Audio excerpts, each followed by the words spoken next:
को तोड़ ताड़ के 5,000 इधर 10,000 इधर करके कर दिया गया। सरकार ने बैठ दिए न्यारे जो के बिल्कुल, आप बिल्कुल ठीक कह रहे हैं ठाकुर साहब। जितना सरकार ने अब हमारा यह है कि हमको नया परिसीमन कराना चाहिए। उस नए परिसीमन के तहत हमारी सीटें ठीक हो। 17 लोक विधानसभा तो रिजर्व हैं, उनमें से 5 ऐसी हैं भवानी खेड़ा जैसी कि जिनको राजपूत चाहें जिसके चले किसी के भी तिलक कर दें तो वही जीत जाए। लेकिन जी अब हम कैसे तिलक कर दें, हमारे पास तो झंडा नहीं है। चौधरी ओम प्रकाश चौटाला ने झंडा बनाया देवीलाल जी के कहने पर और उसका नाम इनेलो है। और जब झंडा बन गया तो आपने देखा होगा कांग्रेस ने भी अपना मुख्यमंत्री भजनलाल को हटा के चौधरी भूपेंद्र हुड्डा को बना दिया। हमारे जाट भाइयों को दोनों तरफ से फायदा हुआ कि नहीं हुआ। मायावती ने जब से कांसीराम मायावती ने बहुजन समाज पार्टी बनाई है, हर आदमी जय भीम करता फिर रहा है। नहीं तो पदे कदे आपने सुना पहले ये चीज। दोनों तरफ से हमारे दलित भाइयों को फायदा हो रहा है। उधर मुलायम ने जब अहीर के लिए समाजवादी पार्टी बना दी, आज आप देख रहे हो मुलायम भले ही 5 सीट जीते हो, लेकिन हमारे यादव भाई 45 पहुंच गए लोकसभा के अंदर।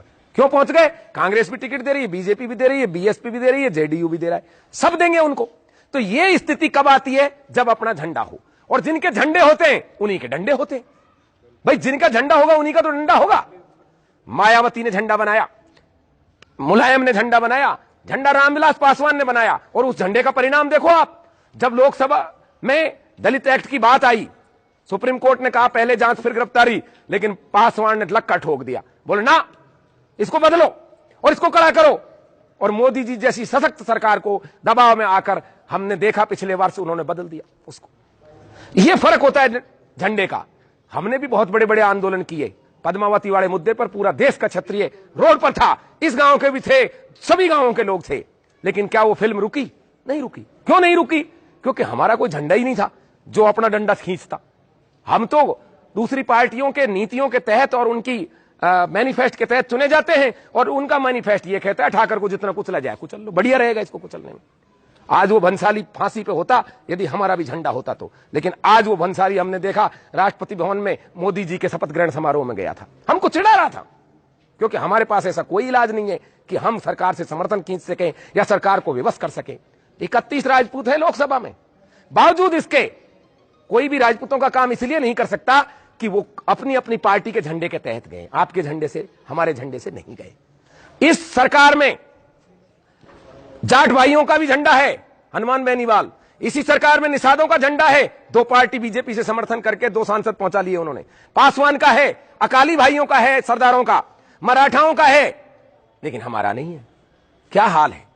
जो हमारे झंडे हुआ करते थे, लोग हमारे झंडे के नीचे लड़ते थे, आज हमारा ही झंडा नहीं है। झंडे का फर्क यह होता है, राजा मानसिंह जी और हम हकीम खान सूर दोनों अलग अलग लोगों के झंडे लेके आए। राजा मानसिंह जी किसका झंडा लेके गए? अकबर का।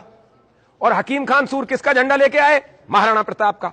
दोनों में युद्ध होता है, यदि हकीम खान सूर जीतते हैं तो झंडा किसका पहनाया जाएगा? महाराणा प्रताप का, राजपूताना झंडा फहराया जाएगा।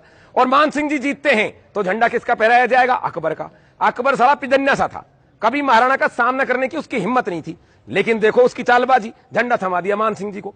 मानसिंह जी ने दुनिया जीत ली, लेकिन किसके लिए जीती? अकबर के लिए।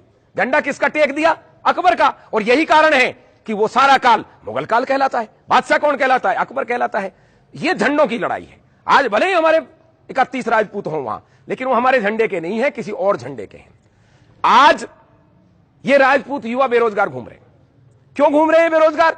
इसलिए बेरोजगार घूम रहे हैं कि आगे से इनकी पैरवी करने वाला कोई है नहीं। ये वही हरियाणा है कि एक मुख्यमंत्री कहते थे यदि हरियाणा पुलिस में भर्ती होना है तो जाटनी की कोख से पैदा होना पड़ेगा। कहते थे कि नहीं कहते थे? आप बताइए।